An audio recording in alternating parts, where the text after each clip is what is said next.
BC와 AD를 말씀을 드렸는데, 저의 이 BC의 십자가는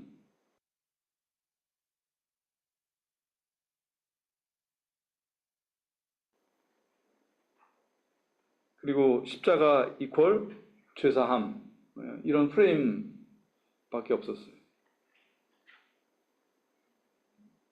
이 임마누엘 없는 복음으로 20여 년을 살았습니다.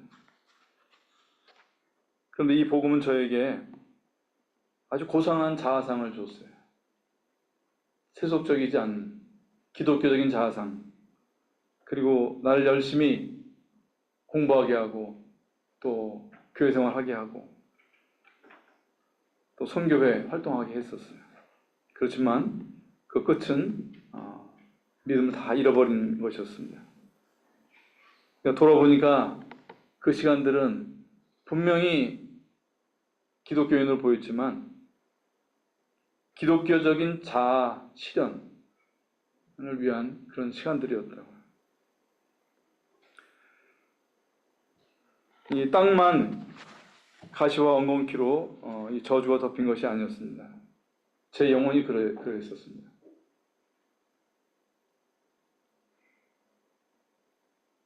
이 가시덤불과 엉겅퀴가 조금씩 걷어내지고 말씀이 들어오면서 이제 조금씩 알게 됩니다. 십자가에 쏟아진 그 주님의 보혈, 그 사랑과 순종이 너무 무겁고 크고 또 신비합니다. 또 아름답습니다.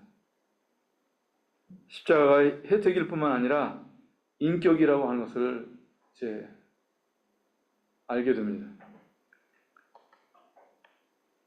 사람이 하나님의 아들과 연합할 수 있는 존재가 되게 하신 것이 바로 이 십자가이더라고요. 그래서 이것이 은혜이고 이것이 구원의 충분 조건입니다. 죄사함은 중요한 것이지만 그건 필요 조건이에요. 필요 조건. 레위기 14장에 문둥병자의 그 정결례가 나옵니다. 거기 보면 진 밖에서 정결례가 행해지고 7일째가 되면 정하다 이렇게 말씀하시거든요. 그리고 그걸로 끝이 나지 않습니다. 정해진 것으로 끝나지 않고 8일째에 진 안으로 들어옵니다. 그리고 회막 앞에 가서 서게 돼 있어요. 회막은 하나님의 임재를 말하잖아요. 문둥병자가 정함을 받는 것은 진 안에 들어오기 위한 요건을 갖추는 것이에요. 정결례의 목표는 문둥병에 있는 것이 아니라, 문둥병이 치료되는 것에 있는 것이 아니라 회막 앞에 오는 것입니다. 물론 이제 이 죄사함을 광의의 뜻으로 구원과 같은 말로 쓰는 곳이 있기는 해요. 그렇지만 이것이 구원의 진리의 그 전체를 설명하는 것은 아닙니다. 오히려 이 그림같이 보여주는 이 문둥병자의 정결례, 자세하게 나와 있는 것이 오히려 무엇이 진정한 구원인지 우리한테 말씀해 주고 있는 거예요.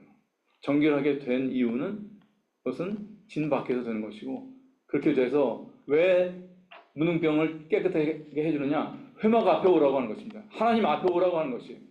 이제 나와 같이 살자. 내 임재 속에 살자. 그래야지 네가 보호받고 내가 행복하고 내가 거룩할 수 있으니까. 그것이 복음인 것입니다. 임마누엘이라고 하는 것은 달리 말하면 나한테 통제력 있는 하나님이란 말이에요. 내 선택에 영향을 주는 하나님이시라고 하는 거예요. 다윗의 믿음이 한마디로 나타나는 것이 시편 16편입니다. 내가 여호와를 항상 내 앞에 모시며 그 내 우편에 계심으로 내가 요동치 아니하리로다. 이러므로 내 마음이 기쁘고 내 영혼도 즐거워하며 내 육체도 안전히 거하리니 이는 내 영혼을 음부에 버리지 아니하시며 주의 거룩한 자로 썩지 않게 하실 것입니다. 주께서 내게 생명의 길로 보이시니 주의 앞에는 기쁨이 충만하고 주의 우편에는 영원한 즐거움이 있나이다. 이것이 임마누엘 신앙입니다. 이 임마누엘 앞에서 다윗이 모진 고난의 시간을 견딜 수 있었습니다. 그 특별히 무슨 인내력이 좋아서 그런 것이 아닙니다. 원수 사울을 정당하게 죽일 수 있는 기회가 있었지만 정말로 초인적인 관용을 보이죠. 2번이나. 그가 사람이 좋아서 그런 것이 아니에요. 하나님이 그 앞에 계셨기 때문에 그랬던 것입니다. 사울은 반대입니다. 사울의 초기 모습을 보면은 굉장히 훌륭한 사람이었어요. 아주 도량도 있고 그런 아량이 있는 그런 사람이었는데 하나님께 버림받고 아주 비참하게 되어버립니다. 그가 전쟁에 패해서 버림받은 것이 아닙니다. 제사도 드릴 줄 알고 아말렉과의 전쟁도 이겼지만 자기 뜻대로 하고 자기 입장을 고집했던 것입니다. 왜? 그 앞에 머리 숙일 하나님이 없었기 때문에 그렇습니다. 임마누엘이 없으면 그가 믿는 하나님은 액자 속의 하나님, 관념적인 하나님입니다. 늘 하나님 하나님 하고 그러지만 막상 위기가 되면 하얗게 돼버리는, 위기 속엔 즉각 내 인간적인 꾀와 분노와 이런 것으로 대처할 수밖에 없는, 육신이 튀어나올 수밖에 없는 것입니다. 우리는 하나님의 뜻에 순종하고자 합니다. 그래서 성경을 찾아보기도 하고 다른 지체들에게 조언을 구하기도 합니다. 하나님의 뜻에 순종한다. 참 맞는 말 같지만 여기 함정이 있어요. 하나님의 뜻이라고 분별하는 것들이 한번 돌이켜보세요. 되게 자기중심적인 분별이거나 내 욕심이 투사된 것, 그런 것 아니었나요? 말을 바꿔야 합니다. 순종하는 것이 하나님의 뜻입니다.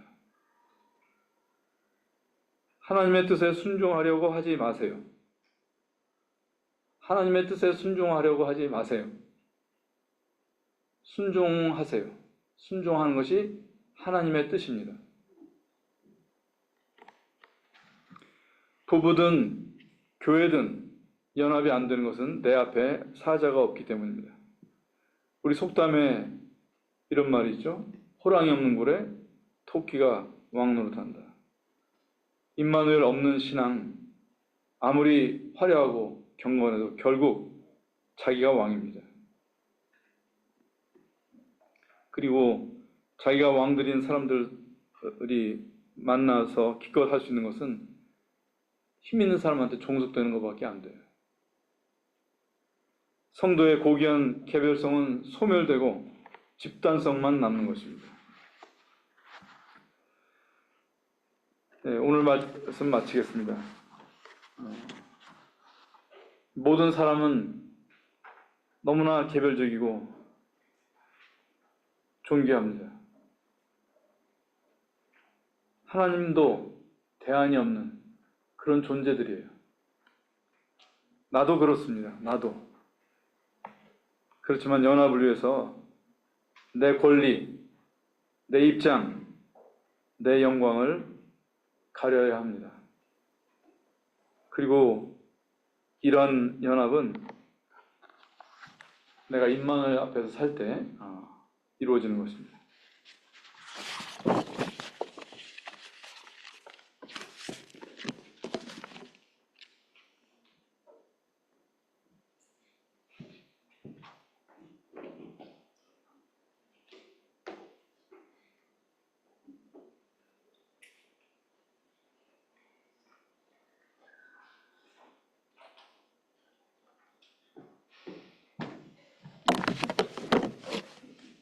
안녕하십니까. 나루찬 형제입니다. 말씀 감사합니다. 저 공지사항 2가지만 드리고 일정 진행하도록 하겠습니다. 이후에 일정은 조별 교제가 예정되어 있습니다. 그래서 각자 맡은 조에 가셔서 1시간 동안